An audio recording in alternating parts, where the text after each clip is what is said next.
We're talking about Star Trek needing to learn from Star Wars? Wait a minute. Someone at It must Trek be. Cent. No, Someone. no, no. It must be a Star Wars fan that said that, bro. No, no, no. Yeah, well, see, I thought that. Oh, They said Star Trek needs to learn from Star Wars, but no, no. This is Trek Central. Trek Central said what? Star Trek needs to learn from Star Wars, and I'm sorry, this is required. What you just said is one of the most insanely idiotic things I have ever heard. At no point in your rambling, incoherent response were you even close to anything that could be considered a rational thought. Everyone in this room is now dumber for having listened to it. I award you no points. And may God have mercy on your soul.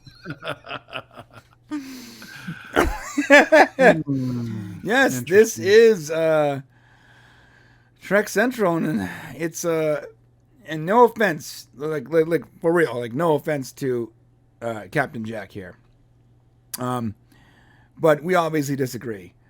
So, Shane, tell me what's going on in this article, man. Well, basically, they talk about, they're saying basically that this is a golden age of science fiction.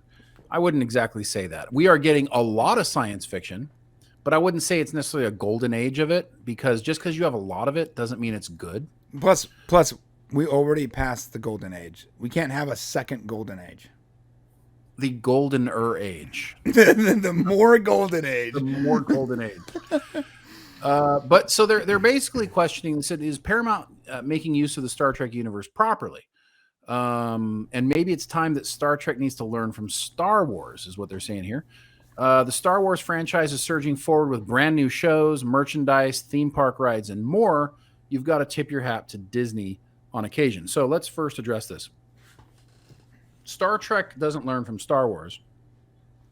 Star Wars literally is owned by the biggest entertainment corporation in the world. So they automatically get all these bennies. It's not like Paramount can be like, hey guys, do we own a theme park? Yeah, they don't. Or hey guys, can we do a... No, they're Paramount. They literally are... They're like the bottom of the rung of their corporation. And to be fair, they did that. Do you not remember the Star Trek experience in Vegas? Yeah, I know. The Star Trek ride at University. They've done multiple Star Trek things that stayed for a long time and then eventually ran out of steam and was removed. But they're right in the sense that we do need to take it to the next level. But that means Paramount is going to have to, partner with somebody. And since they took away we're not even getting the conventions anymore, because they said, no, they cut their deal. But then on top of that, Paramount doesn't even go start their own convention. So we still don't have an official Star Trek convention.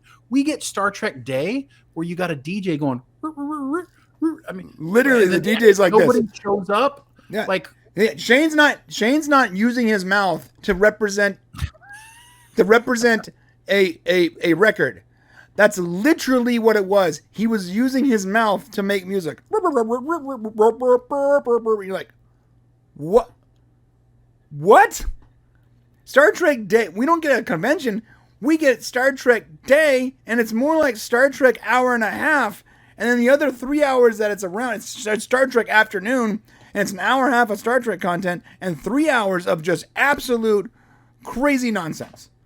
Right. So it's not that Trek Central's wrong in the fact that Star Trek is not doing enough, or they could be doing more and better. But I would argue that it's not really fair to compare the two if that's where you're going with it. Star Trek is doing a ton of new shows, just like Star Wars is. And let me tell you something. Star Wars isn't succeeding in all their new shows. No, in fact, so, I would argue most of their new shows aren't successful. The Mandalorian's great. Right. Andor might be able to be good if they would stop talking about Nancy Pelosi. And but there's a lot of the shows that aren't necessarily great right now. And of course the movies aren't. So they're asking here, should Paramount do something similar for Star Trek? Should they do this other stuff? Yes, if they could afford to, yes, they should have something. If they could get a deal with somebody here, they call out and say basically that Terry Matalas and Dave Blass, they're talking, they're out there communicating with fans, but really nobody else is. That's correct as well. So yeah, I got a good point. We would like to see more behind the scenes stuff. But so I would argue they sort of did that with the Ready Room too, though. Well, Ready Room is good. It feels like a YouTube show. Yeah, but it is a look at what's happening with the shows behind the scenes. It is a talk to the people. I mean, it, as much as we make fun of it because of Will Wheaton, it is good for learning about what's going on. Yeah. We're not Will Wheaton fans, but the Ready Room, I would definitely rather there be a Ready Room than not. Right? Exactly. I do feel like it can have a bigger budget though. It's literally like I probably have the same camera in a room with a green screen. Like not that special. Yeah, but and well, here's the thing: is like you got to remember Disney has more money in their little pinky than Paramount does altogether. Yeah, Disney lost more money in people throwing things away at Disneyland than what Paramount has for the entire budget of Star Trek. Like the change that people lose sitting down at Disney is like more than like what Paramount has for a budget for Star Trek. Yeah. So you got to look at it like that. So, I mean, they're really talking less about how it's made. They're not talking about the shows being better and all that good stuff. They're really talking about how the platform's treated, the type of marketing they do. So I think mostly in these I kind of agree with what they're saying, to be honest with you. Mm-hmm. I just wouldn't say that Star Trek is doing it or Star Wars is doing it perfectly. Right. I would argue that really nobody's doing it right now. Yeah. So Disney or Star Wars is doing like everything, doing as much as they can. Right. Right. But the quality of all this is just not great. It's not great. And yeah. I like this behind the scenes stuff. And they do it, by the way, they do that for Marvel too. Disney is very good at like,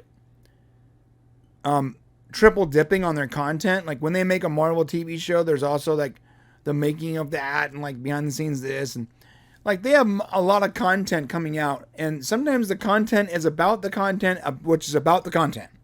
It's an inception of content, and that would be nice for Star Trek. However, because they're putting so much stuff out, the quality honestly the Star Wars quality is massively suffering. It's massively suffering. I think you're right. Yeah, they say something really good here. That actually it talks about maybe Paramount is not up with the times and the changing times with social media and stuff. For example, take YouTube creators, content creators. The video platform allows those who wish to create unique content to upload and share it with the world. But being a Star Trek content creator is exceptionally difficult, as we well know. I mean, we got a strike for actually doing Star Trek Day. We did Star Trek Day so we could cover it for everybody, and we got a strike for that, which Paramount should be like, yes, more people talking about Star Trek, sharing Star Trek is the better for Star Trek. Yeah. And that's what. Here, let's then compare that to Disney. Our D23 content got a content claim, but when I looked at the content claim, it was for tracking purposes only. They weren't sharing revenue. And when I disputed the claim, they immediately removed it. So the difference, the D23 footage we showed got the most benign possible claim, as in they were tracking the fact that you were using the footage. Meanwhile, the Star Trek Day got a hard strike to the channel and removed everything. What's hilarious, and I know we kind of at the beginning of this article said, "What are you talking about, Star Wars?" And that's kind of the way people take on headlines these days. Mm-hmm. Like, but when you read more of this, like they talk about the same thing, basically that usually they Paramount is not the best Star Trek content. Paramount, they don't give the best. An example is what they just mentioned above. If you wish to discuss a Star Trek trailer like Strange New Worlds, be prepared to face copyright notice or strike. Seriously, showing clips of a promotional trailer will catch the eye of Paramount's strict automated copyright identification system. Usually, they will also use other social platforms such as Facebook and Twitter to submit DCMA takedowns. So, like, they don't want anybody but them benefiting from it. And that's the sign of a business that doesn't have enough money, bottom line. Yeah. That's what it is. It's Yeah, Paramount. So their short-sighted outlook of like, we want as much ad revenue as possible on this YouTube video, versus the long-term outlook of the more people talking about this, the more viewers we get, aka the more money and subscriptions we get. That is a very short-sighted, cut your nose off to spite your face kind of outlook. And you're completely right.